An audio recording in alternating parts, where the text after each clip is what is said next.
बिस्मिल्लाहिर्रहमानिर्रहीम। अस्सलाम वालेकुम माय ऑल यूट्यूब फैमिली। जी, तो आज मैं आपके साथ फैमिली रेजिडेंस वीज़ा के बारे में कुछ मालूमात शेयर करूंगी, क्योंकि यूएई में अभी जो है वो वर्क वीज़ा और जो विज़िट वीज़ा है वो क्लोज़ है, लेकिन फ़ैमिली वीज़ाज़ जो हैं रेजिडेंस वो जो हैं वो अभी ओपन हैं। तो चलिए इस पे जो है ना मैं आपके साथ शेयर करती हूँ कि कौन कौन से डॉक्यूमेंट्स चाहिए होते हैं और कितना ख़र्चा आएगा। तो सबसे पहले तो हम जिसने स्पॉन्सर करना है, मींस कि आपके हस्बैंड ने आपको स्पॉन्सर करना है, तो उनके लिए क्या क्या डॉक्यूमेंट्स ज़रूरी होते हैं।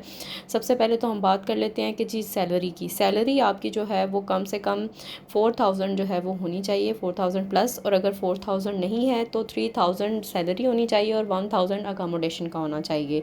ये तो होगी जी सैलरी की बात। अब बात करते हैं कि आप जो स्पॉन्सर कर रहा है आपको पर्सन, उसके लिए क्या क्या चीज़ें ज़रूरी हैं, उसके पास क्या क्या डॉक्यूमेंट्स होने चाहिए। उसके पास सबसे पहले तो एमरेस आईडी होना चाहिए, पासपोर्ट कॉपी होनी चाहिए।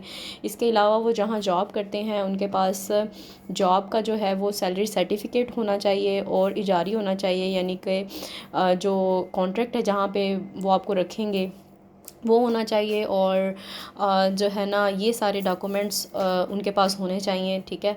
और अब बात कर लेते हैं कि जिनको आपने बुलाना है, यानी आपकी वाइफ़ हैं और अगर बच्चे हैं, तो उनके लिए क्या क्या डॉक्यूमेंट्स ज़रूरी हैं। जी, तो वाइफ़ के लिए जो डॉक्यूमेंट्स चाहिए उनमें आईडी कार्ड होना चाहिए जिस कंट्री से वो बिलोंग करती हैं, और मैरिज सर्टिफिकेट होना चाहिए। मैरिज सर्टिफिकेट जो है वो अटेस्टेड होना चाहिए। वो अटेस्टेड क्यों होना चाहिए उसका भी मैं आपको बाद में बताऊंगी। और इसके साथ साथ जो है फ़ोटोग्राफ्स होनी चाहिए, और साथ ही साथ जो है ना वो पासपोर्ट की कॉपी होनी चाहिए। तो अगर आपका बच्चा भी साथ आ रहा है, तो एक बच्चे हैं, दो हैं, या जितने भी हैं, तो उनके लिए भी सेम रिक्वायरमेंट्स है। मैरिज सर्टिफिकेट की जगह जो है बर्थ सर्टिफिकेट होगा, और बर्थ सर्टिफिकेट भी जो है वो भी अटेस्टेड होना चाहिए।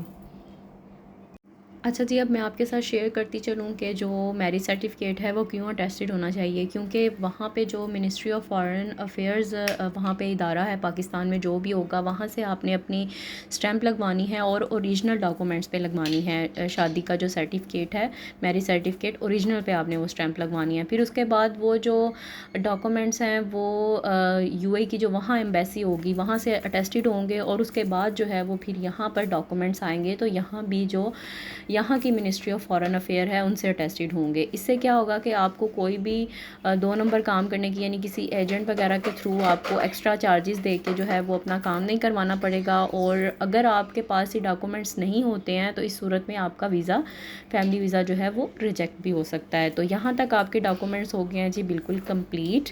और अब हम बात कर लेते हैं जी कि इस पर ख़र्चा कितना आता है, कितने चार्जेस आते हैं। तो चलिए उसके मतलब बात करते हैं। जी, तो डॉक्यूमेंट्स पूरे होने के बाद जो है वो आपने डॉक्यूमेंट्स की एक हार्ड कापी या सॉफ्ट कापी बना के रख लेनी है, और फिर उसके बाद वीज़ा प्रोसेस आप कर सकते हैं। यहाँ पर किसी भी आमिर सेंटर पर जाके आप खुद वीज़ा प्रोसेस कर सकते हैं।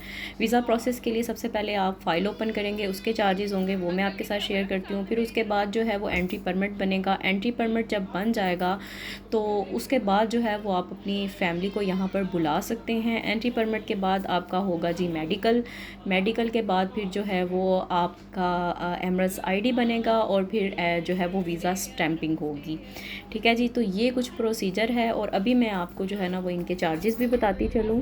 जी, तो सबसे पहले बात कर लेते हैं फ़ाइल ओपन करवाने के लिए आपको 250 दिरहम पे करने पड़ेंगे, और उसके बाद वीज़ा स्टैंपिंग जो एंट्री परमिट है उसके लिए आपको जो है वो 450 पे करने पड़ेंगे। और जो यहाँ पर मेडिकल है 320 में होगा।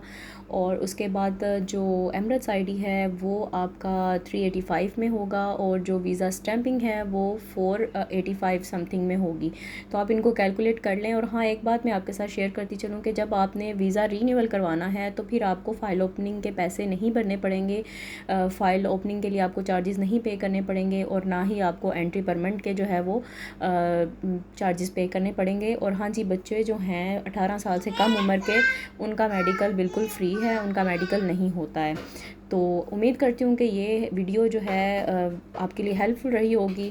तो अगर हेल्पफुल रही है तो मेरी वीडियो को लाइक करें, अपना फ़ीडबैक शेयर करें, अपनी दुआओं में याद रखें। मिलते हैं फिर किसी नेक्स्ट वीडियो में, तब तक के लिए अल्लाह हाफिज़, फ़ी अमानिल्लाह। और जी, ये मैंने कुछ क्लिप्स आपके साथ शेयर किए हैं। यहाँ जो स्टूडियो जब हमारा वीज़ा प्रोसेस हो रहा था और मेडिकल के लिए मैं गई थी, तो ये उसके क्लिप्स हैं। Thank you so much.